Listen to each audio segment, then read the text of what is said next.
Pozdravljeni. Danes je na prepihu Turčija, država, ki je zadnje desetletje veljala za nesporno zgodbo o uspehu. Ampak, kot kažejo protesti zadnjih 14 dni, ima ta uspešnica kar precej hude pomanjkljivosti in težave. Boštjan, ti se ravno kar vrnil iz Istanbula, pa najprej bi se pogovorila o protestnikih, kdo sploh so. Zdaj nekako splošno velja, da so to urbani, razgledani, svobodomiselni, izobraženi Turki.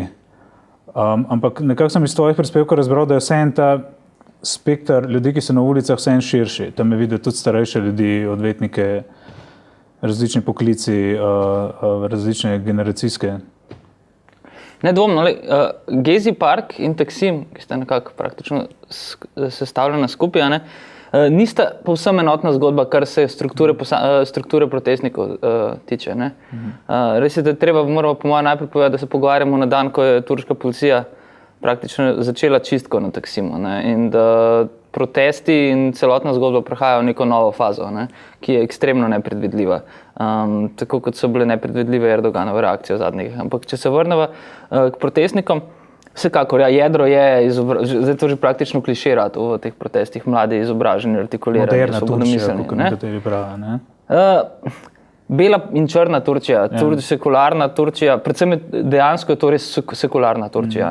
Veš, imaš tudi eno vrsto, ob vseh teh mladih imaš tudi eno goro nekih upokojencev, tistega malo starejšega dela srednjega razreda, ki je emocionalno, politično, celostno, osebno, tudi telesno vezan na lik in delo Atatürka, ki se je v veliki formi vrnil na turške ulice in v političen in celo ekonomski diskurs v nekem trenutku.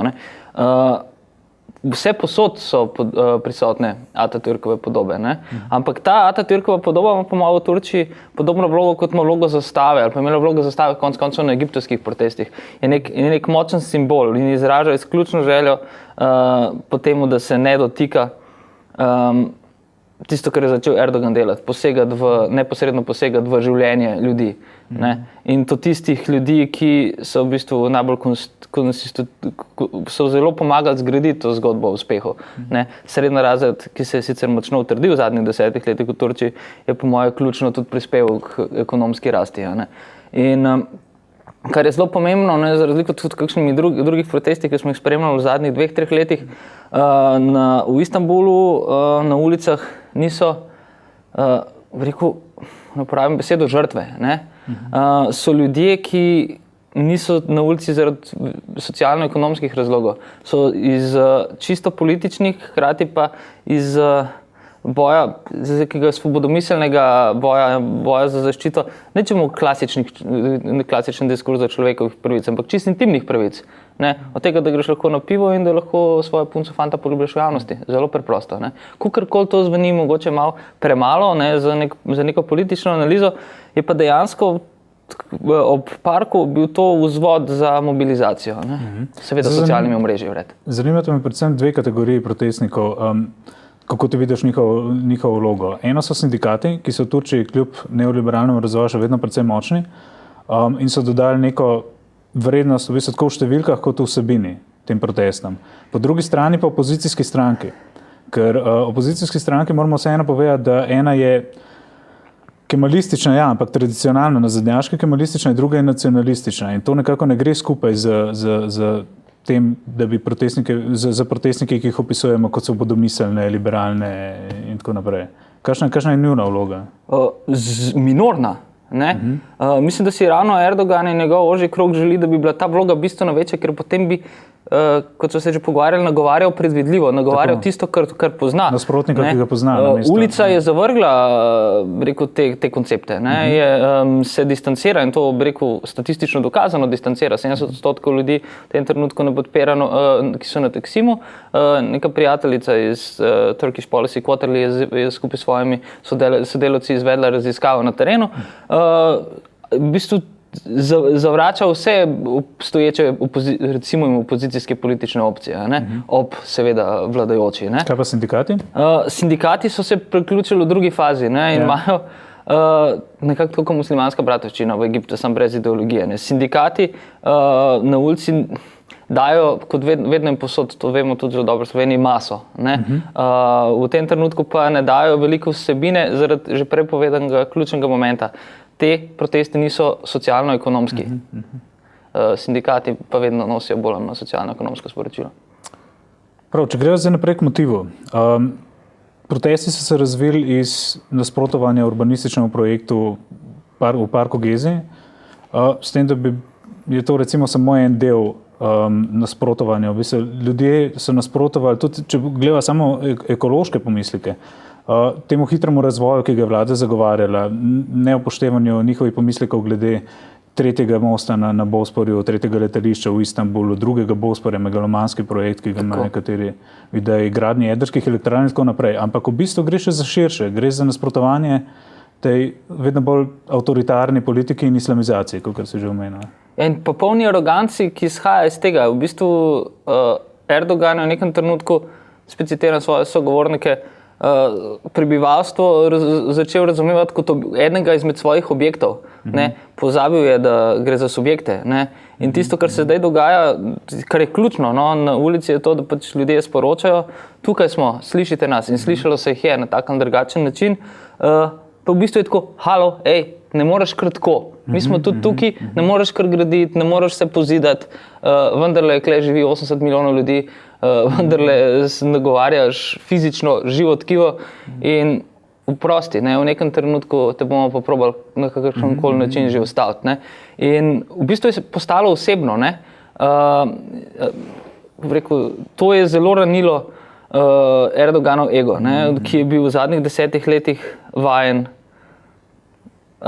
pobiranja vseh vrst in vse posod izključno in samo slave. Postal je sklicateljsko mesto, moderna turška politika je postala sklicateljsko mesto za popolna pozitivna referenca, predvsem zahodnih, bolj ali manj reflektiranih medijih.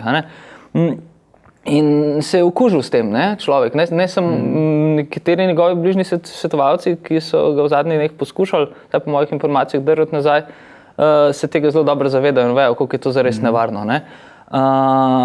In bojim se, da je ta okužba neozdravljiva. In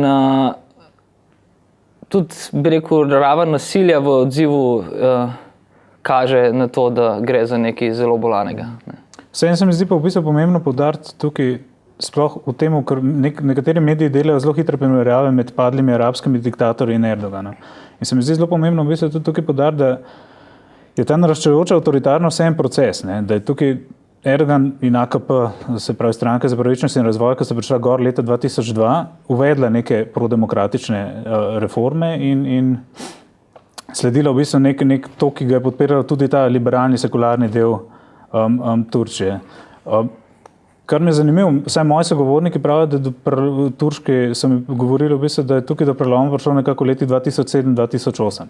Takrat, ko je vojska zelo javno nastopila proti kandidaturi Abdullaha Güla za predsednika države, AKP se je odzvala z predčasnimi volitvami, na katerih je še bolj suvereno zmagala kot leta 2002. Zatem naslednje leto je pa padla tista pobuda opozicije po sodni prepovedi stranke. Oziroma pobuda, recimo temu, kemalističnih elit v pravosodju. In takrat se je nekako AKP odločila za odkrit spopad z temi kemalističnimi elitami v vojski in v pravosodju, v katerem so se pa naenkrat znašli tudi vsi drugi politični nasprotniki, kar kaže recimo proces Ergenekon, ker naenkrat tam niso več generalni zatožni klopi, ampak so tudi akademiki, novinarji, opozicijski politiki in tako naprej. Tako da z tega stališča vseeno ne gre za čist tipičnega predstavnika, se mi zdi, teh tarč vrenja v južnem delu Sredozemlja. Še zato je to bolj fascinantno, še posebej pač ob uspešni gospodarski zgodbi in ob tem, da v bistvu protestirajo ljudje, ki jim fizično ne gre slabo. Ja. In gre pa v resnici metafizično zelo slabo, po mojem, ki se jih poskuša... No, saj zanimivo je ta okužba z močjo, Ja. Zdaj, ne spomnim se zdaj imena, ampak nek dopisnik dolgoletni iz Istanbula ga je primerjal z momentom Froda Bagginsa, tega hobitovskega junaka iz Gospodarja prstanov, kjer pravi, da je AKP dobila od svojih predhodnic prstan moči, ki bi ga morala vršiti v lavo, v goro pogube, ampak zdaj dalj časa, ki ga ima, vedno bolj jo mami in vedno rajše ga uporablja. In ni več mila, ki ti ta sredinec očisti, da se dal pade, se mi zdi. Kako se v tem primeru razlagati, kako racionalizirati poteze Erdogana? Se mi zdi, da je bila po eni strani razmeroma slovenska, čeprav je turška policija reagirala veliko bolj brutalno kot slovenska, ampak recimo protesti decembra, konec lanskega leta, začetek letošnjega leta. Odziv vlade na recimo legitimne zahteve je bil solzivec in žalitve. Tukaj smo dobili isto reakcijo, se pravi tudi Erdogan je dobil samo še potencirane proteste. Vse gre za podobno aroganco, samo z bistveno slabšim, bi rekel, socialno-ekonomskim zaledjem. Pri nas za tisto reakcijo ni bilo niti enega samega argumenta. Erdogan je prepričan, oziroma marsikdo tudi na strani oblasti, da ta argument obstaja. Kaj vraga, se bunite, se imate vse. Pri nas tega ni bilo. Vendar bi rekel, tudi slepi so videli, da preprosto ne gre. Ampak mislim, da ne smemo pozabiti, da je to največji protest v zgodovini moderne Turčije, ki se hkrati dogaja v nekem trenutku v 68 mestih. V njem je skrajno živopisna zbirka ljudi sodelovala in sodeluje. Prvič imamo v bistvu civilno družbo brez politične afinitete, brez povezav s strankami, kar je tudi nekaj popolnoma novega. In po mojem je ravno to ključen razlog za Erdoganovo iracionalnost, zato ker preprosto, mislim, ne vem, to ne zveni ošabno to reči, ampak jaz imam občutek, da on svoje države očitno ni poznal najbolje. Čeprav se do zdaj vedno zdel, da je en zelo racionalen in zelo pragmatičen igralec, ki deluje po natančnem algoritmu. Tukaj je pa pač naredil neki napak, ampak kot vemo, vrstenje napak je ponavadi sistema. In v kratkem času narediti toliko takih napak in ob temu, da je popolnoma jasno, da rabiš minuto krajšega govora, da umiriš situacijo, da rečeš, oprostite, skupaj s policijo smo morda pretiravali, vaših zahtev nismo razumeli najbolje, vemo, da gre za v resnici okoljevarstven projekt, oprostite, moramo vam pokazati spoštovanje, narobe smo razumeli sporočilo ulice, Gezi park se nagradi, gremo naprej. Okay. Odgovor bi bil enoten, gremo naprej. Zdaj pa namesto tega imamo po eni strani danes policijsko akcijo in po drugi strani obljubo dialoga, ki ne bi se jutri začel za protestnike. Se pravi spet protislovno sporočilo. Predstavljaš Erdoganov dialog s protestniki. To zveni res dobra šala. Jaz bi mogoče postavil eno teorijo, pa me zanima, kaj si ti misliš o tem. Če bi ga še vedno imel kot racionalnega igralca. On se mi zdi, da cilja predvsem na tisto njegovo tradicionalno volilno jedro AKP. To so konservativni, podeželski, verni Turki, pa recimo tradicionalni volivci desne sredine, ki nekako hočejo močno, učinkovito delujočo državo, ki jo je z AKP v bistvu z dosedanjim ekonomskim razvojem zadnjega desetletja zagotavljala. A je možno, da on utrjuje to volilno bazo, morda bi lahko zraven dodali tudi Kurde, s katerimi je sklenil nekakšno vezano trgovino, oni podprejo njegove ustavne spremembe, on pa sklene pakt za PKK in jim omogoči v bistvu, in jim da neke svoboščine, da se je zavestno odločil, da bo utrjeval to bazo in zraven ignoriral ta sekularni del, ravno na ta račun, v bistvu ta sekularni del Turčije.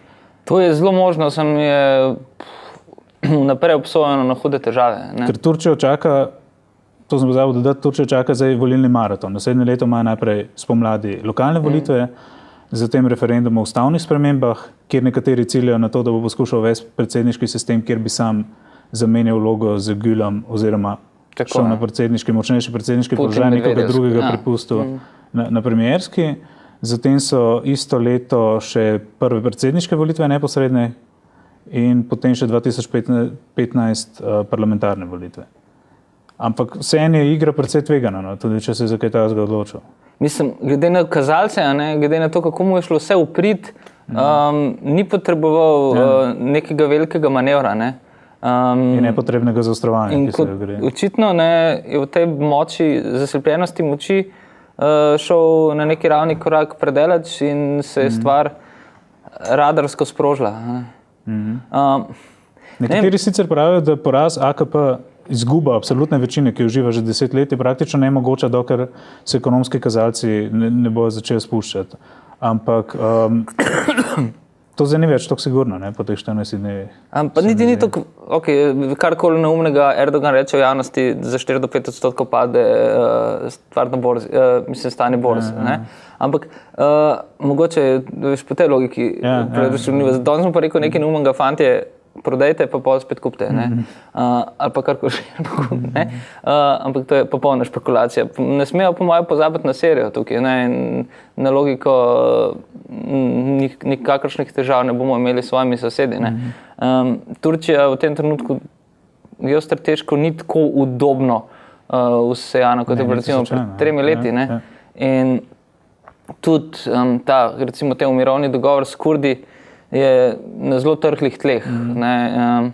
In glede na zaostrovanje situacije v Siriji, glede na to, da praktično je to vojna, v kateri pa čist nič več ni prepovedano, torej tudi meje sosednjih držav za tega dela ne obstajajo. Mislim, da Erdogana čaka še v bližnji prihodnosti še veliko težja fronta od Taksima in nekaterih ulic v Ankari. Zato je bilo tudi za njega najbolj, da se te fronte čim prej znebi. Absolutno. Kar je pa potreben kar je absolutna definicija totalne iracionalnosti njegovega delovanja v zadnjih 14 dneh. Dobre, s Turčijo se za danes zaključa. Ti si šel v Turčijo direktno iz Grčije, kjer si spremljal posledice zadnjih 5 let finančne krize. O tem se bo pogovorila čez 2 tedna. Naslednji teden vas počaka recimo temu dokumentaristična poslastica kolega Lenarta Kučiča, ki se je pred dnevi vrnil iz Severnega Kavkaza, kjer sta potovala skupaj z našo moskovsko dopisnico Polono Frelih. Do takrat lep pozdrav.